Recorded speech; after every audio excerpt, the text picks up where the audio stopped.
Friends, welcome to Word on Fire Catholic Ministries. Word on Fire is an apostolate dedicated to the mission of evangelization, using media both old and new to share the faith on every continent and to facilitate an encounter with Christ and His Church. The efforts of Word on Fire engage the culture and bring the transformative power of God's Word where it is most needed. Today, we invite you to join Bishop Robert Barron as he preaches the gospel and shares the warmth and light of Christ with each one of us. Peace be with you. What an embarrassment of riches we have in our Lenten readings. That's true season after season in Lent. We just have wonderful biblical readings. So last week we heard what I call the greatest story ever told, the parable of the prodigal son. And this week we have the story of the woman caught in adultery from the Gospel of John, a tale that's beguiled Christians and non-Christians now for 2 millennia. So let's take a careful look at this wonderful story. Notice first, please, how it commences with the journey of Jesus from the Mount of Olives into the temple. Now, those who've been to the Holy Land know that Mount of Olives is to the east of the temple, and if you cross over, you then go down into what they call the Kidron Valley, and then you go back up to the temple. Now, you might be tempted to say, well, that's just a little bit of historical detail that Jesus came from the Mount of Olives down the valley and up to the temple. But you got to remember what a first century Jewish audience would have taken in, because they would have remembered the prophecy of Ezekiel regarding the corruption and restoration of the Holy Temple. Remember, Ezekiel says that because of its corruption, the temple became so unclean that the Shekinah, that means the glory of Yahweh, left the temple and moved east up over the Mount of Olives. So think of this great image, devastating image of the glory of Yahweh, which is the whole reason the temple was holy in the first place. The glory gets up, it rises up, and it leaves the temple and moves east over the Mount of Olives. You say, okay, well, so what? Well, here's the so what. What we see in Jesus' itinerary is the journey of Yahweh back to his temple. Isn't that terrific in John? So Jesus coming up over the Mount of Olives, now going the other way, back toward the temple, and he comes into his temple. It means the glory of the Lord has returned to that place and has made it holy again. Now, with that in mind, we can read this story with much clearer vision, because we'll see what John is presenting is a contrast between the corruption of the temple, the reason the glory of God left, and its proper purpose, what happens when the glory of Yahweh returns. That, I think, is the interpretive key. And see, too often we approach the story, we don't even pay attention to the opening lines, but they provide the interpretive framework. So here's what I mean. What are the scribes and Pharisees doing as the story begins? They are perfectly exemplifying the corruption of law and religious ritual, because they're using those things precisely for the persecution of the poor and the exercise of their own power. That's what bugged Ezekiel. That's what bugged Jeremiah and Isaiah and the rest of them. What is the proper purpose of law, sacrifice, ritual, etc.? Well, it's always to bring people closer to God, to correct what needs correcting, to facilitate friendship between creature and creator. So the temple is a place of sacrifice, to be sure, because sacrifice is a kind of cleansing or purging process. But the whole purpose of law, ritual, and temple is to bring divinity and humanity together. So look back at the Old Testament. Is the law clear and its demands sometimes harsh? Well, yeah. Precisely in the manner of a coach who demands a good deal from his players.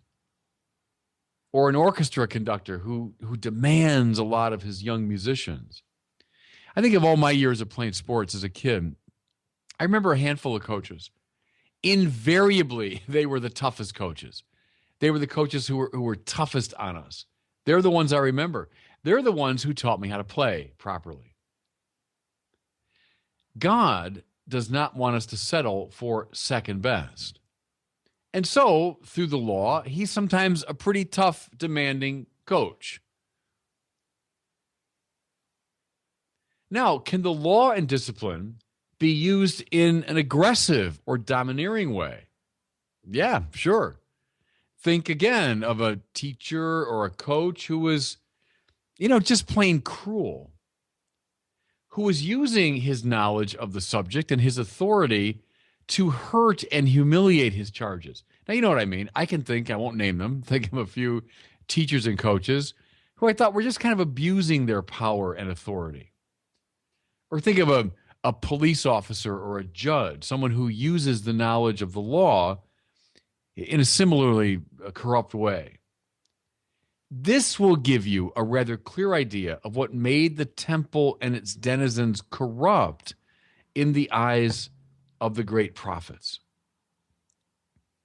Now, lest we think this is all very distant and abstract with no relation to ourselves, consider the way that we can use our knowledge of God's law to hurt others and not to liberate them. We gossip, we scapegoat, we all do that. We blame, right? And what do? We convince ourselves that we're not just working out our personal hangups, we're following the divine law and we're pointing out to others their problems and violations. Yeah, sure we are. Very often we're using the law precisely in the corrupt way that it was used in the temple. So listen now as the story gets underway. The scribes and Pharisees brought a woman who had been caught in adultery. And later on they say, we caught her in the very act of adultery. Well, let that sink in for a second. Where were these people positioned? What were they looking at as they caught her in the very act of adultery? These were people who were carefully looking for someone they could blame. They're doing this as an act of love to help her grow in the spiritual life. Give me a break. They're doing it to attack her, to humiliate her. We know it because having arrested her, what do? They drag her out. You imagine anything more humiliating for the woman. First of all, caught in the very act of adultery, how humiliating that is. But then she can't just slink away and hide. They drag her out and make her stand in the middle of the crowd. I mean, how incomparably cruel and insensitive. And what do they say? Hey, well, according to the law, we're the defenders of the law. We're in the place of the law here in the temple. Moses told us what to do. They're using their knowledge of the law to hurt this woman. But then we see even more, not just to hurt her, but to hurt Jesus himself. Because what are they doing here but backing the Lord into an impossible corner? If he says, oh no, let her go, they'll say, you don't love the law. If he says, yeah, go through with it, kill her, they say, look at this cruel, unjust man who's talking peace, but he's acting violently. So they've caught him, it seems. See, what John is doing so cleverly here, I think, is he's showing us in one fell swoop the corruption of law, ritual, temple on full display. It's like in one little gesture, he's showing us everything wrong with the temple.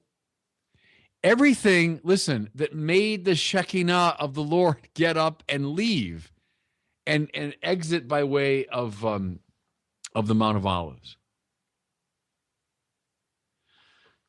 But now, see, we are meant to watch Jesus because he's the glory of the Lord returned to the temple. So we're meant to see in him what the temple, law, ritual look like when the glory of Yahweh has returned, has inhabited them once again. Jesus bends down and writes on the ground. The only time, by the way, in the Gospels he's ever depicted as writing anything, which I think is fascinating. St. Augustine speculated he was writing the sins of all those who were blaming the woman. Wonderful suggestion. Who knows? Maybe it's true. Then he stands up and utters, of course, one of the most famous lines in the whole New Testament tradition. Let the one without sin be the first to throw a stone at her. What do we hear now in this magnificent line? We hear that one of the prime purposes of the law is to make us humble. Now, you see what I'm driving at here? What are they doing with the law? They're not allowing it to make them humble. They're using it to humiliate somebody else. And again, fellow sinners, brothers and sisters, we all do this. Whether it's through gossip or it's through blaming, we all do this. We use the law not to humble ourselves, like, boy, I'm falling so far short of what God wants. I use it to humiliate others. You know, think of the best golfers in the world or the very best violinists. Both have deeply drawn in the rules and laws of their respective disciplines. And therefore, both, more than anyone else, realize how far they fall from where they should be. Do you ever listen to interviews with golfers after a round where they shoot like 69, which is, of course, for non-golfers, a brilliant score? And, oh, yeah, I did this wrong. And, oh, I missed that approach. And my putting was bad today. Well, that's because they've so internalized the law that the law has humbled them in a good way. Or a violinist that gives a brilliant performance, but all he can think of is, oh, well, I could have been so much better. They don't lord it over beginners. They don't humiliate beginners. They allow the law to humble themselves. And then we watch Jesus in relation to the woman. The temple was always meant to be a place of mercy, a place where sins are forgiven, where the friendship with God is reestablished. Well, Jesus is the new temple. He is the return of Yahweh's glory to the temple. Therefore, what do we see in him? In contradistinction to the scribes and Pharisees, we see mercy within mercy within mercy. We see God reaching out to the sinner in non-condemnation. But now finally, mind you, please, this is not, to use Bonhoeffer's great phrase, cheap grace.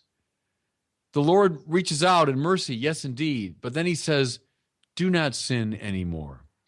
See, watch. He's not denigrating the law, but he's using the law to bring a sinner back to life. All that remained, Augustine said, was miseria and misericordia, mercy and misery. The temple, Jesus, the new temple, is meant to be the place where those two meet. And God bless you. Thank you for listening to this week's homily from Bishop Robert Barron. For more resources from Bishop Barron, please visit wordonfire.org.